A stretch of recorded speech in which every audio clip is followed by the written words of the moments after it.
Kaiser, he wrote the book, actually, The Road to Dallas, The Assassination of John F. Kennedy. So let's start with you, David. You know, it's fascinating looking at those poll numbers and the popularity of the president. I suppose when a life is taken that way in the consciousness of many people, you could basically rewrite how you thought or wanted the story to go and, you know, sort of change it along to suit your own thoughts. You know what I mean?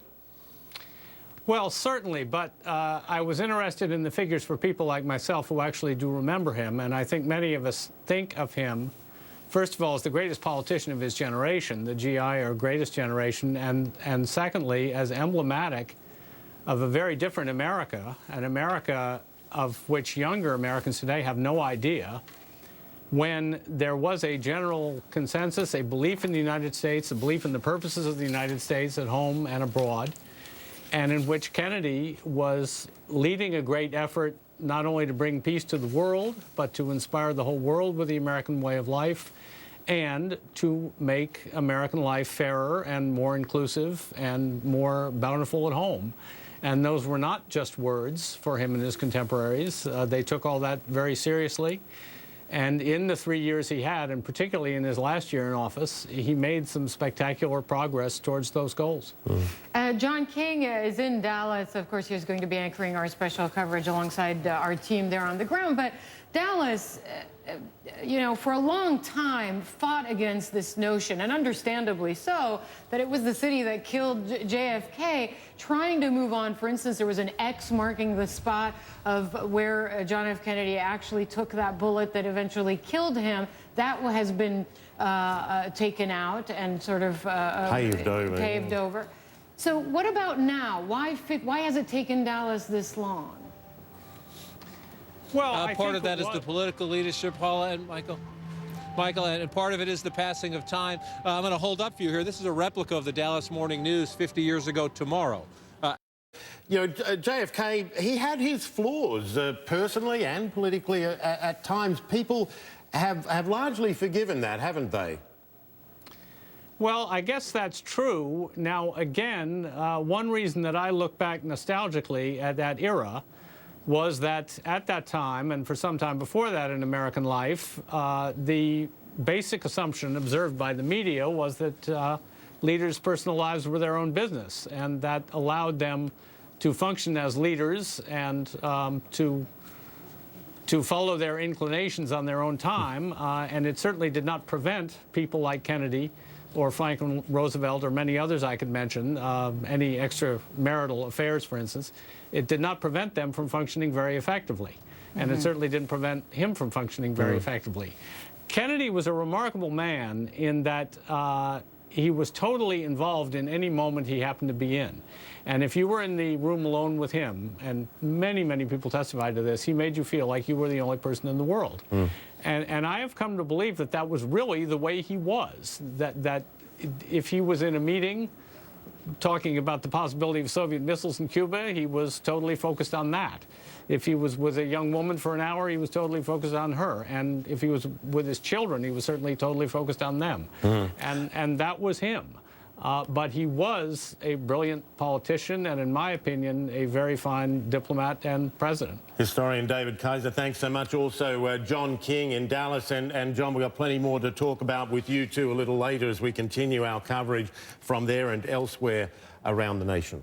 Now to this story. With our investigative, with the investigative reporter Gerald Posner, the historian David Kaiser. They're both in Watertown, Massachusetts right now. Correspondent Ed Lavandera is standing by, as is our own John King.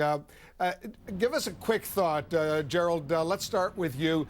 This is the hour he was shot exactly 50 years ago today. Wolf, every minute that passes as we're talking right now, there is something taking place 50 years ago in the setup to the assassination.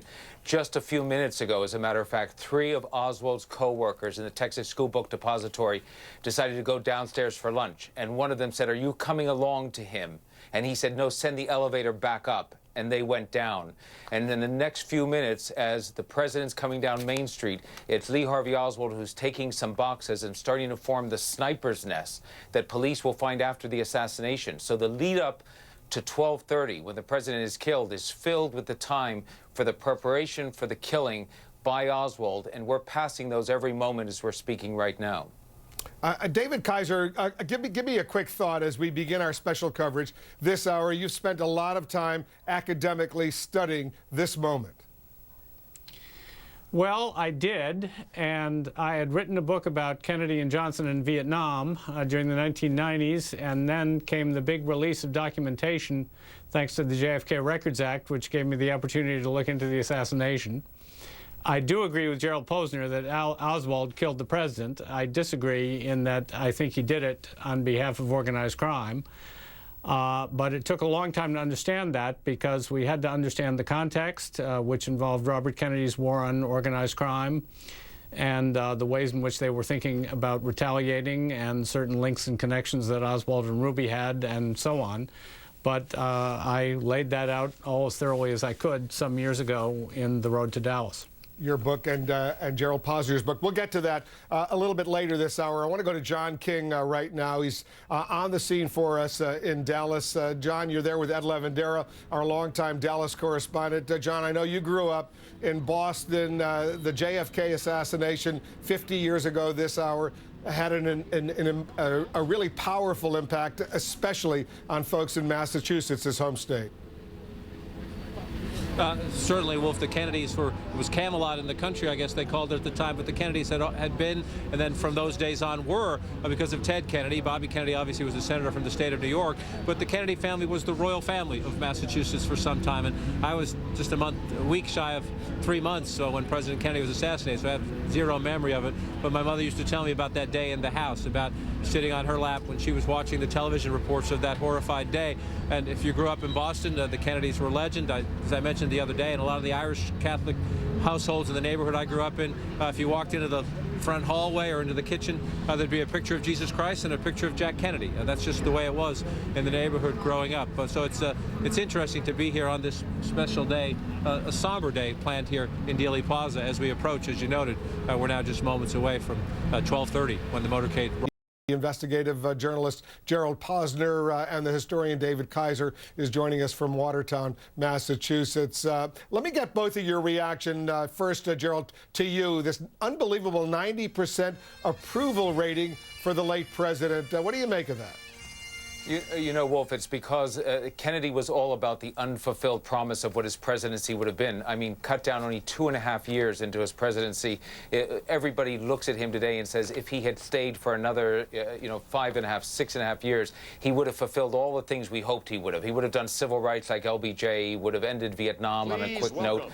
We don't know, but that's what we thought at that time, and that's the hope that was cut down by the assassin's bullet here in just a few minutes. 90% approval is unbelievable when you think about it, David. And historians at the time, journalists at the time, folks at the time, certainly nowhere near that kind of approval. But 50 years later, people look back and they obviously like him and admire him.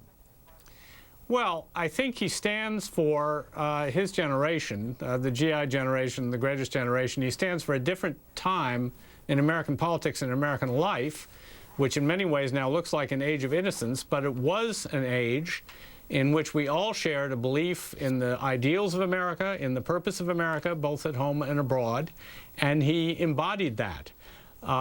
He desperately wanted to make peace in the Cold War, and he took some big steps towards doing that. At the same time, he wanted to find new national enterprises that we could go on that would make us proud and bring us together, and the moon program was the best example of that.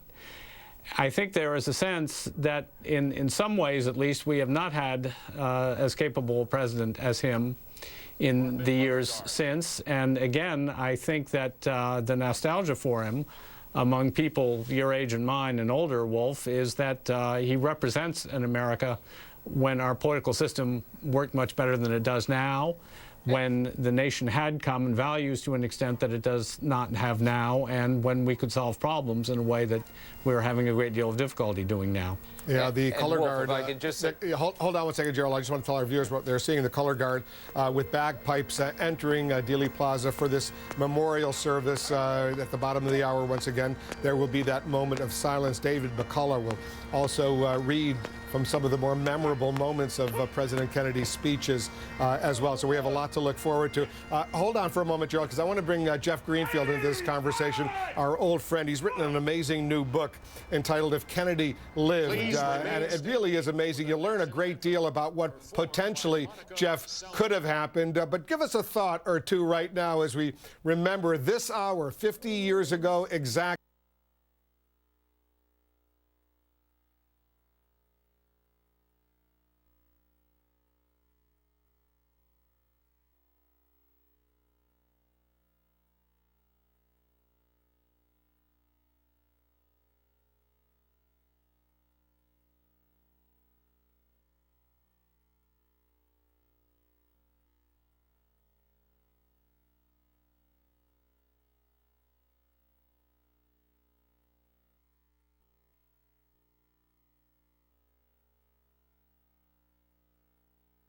And spirit. Not only is he coming off as a sustainable hero, the amount of love, the outpouring of love from all over America, and it's bipartisan in spirit. And David McCullough reading those words reminds you Kennedy was the greatest orator of the 20th century, and you could chisel so many Kennedy speeches and phrases into marble and monuments, and now, alas, there's another new monument in Dallas as of today. Gerald Posner, as you reflect and as we get ready for the flyover to recall and to honor the memory of the President of the United States, President John F. Kennedy, this is a special moment for the city of Dallas itself, where this terrible tragedy occurred 50 years ago this hour. Yeah, absolutely, Wolf. You know, Dallas did itself very proud today with some serenity, a sober ceremony that was distinguished and dignified. And that's really what they wanted. This was a city that was in turmoil and filled with a lot of anger when Jack Kennedy arrived. A full-page ad in the newspaper had greeted him, calling him essentially a treason and a traitor. Dallas has for years tried to live down that culture of hate that Kennedy arrived into. And I think today they did an admirable job of focusing on what they should, which is the life of this man in many ways. Because as we're talking right now, you know, you bring yourself back 50 years ago. Jack Kennedy's at Parkland Hospital. The doctors there, young doctors in their 20s, good doctors, are working furiously to try to get some sign of life in him.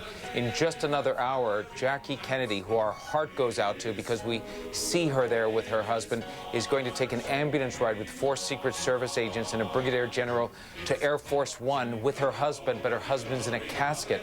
And just 20 minutes after that, she's going to stand next to Lyndon Johnson, sort of in stunned silence.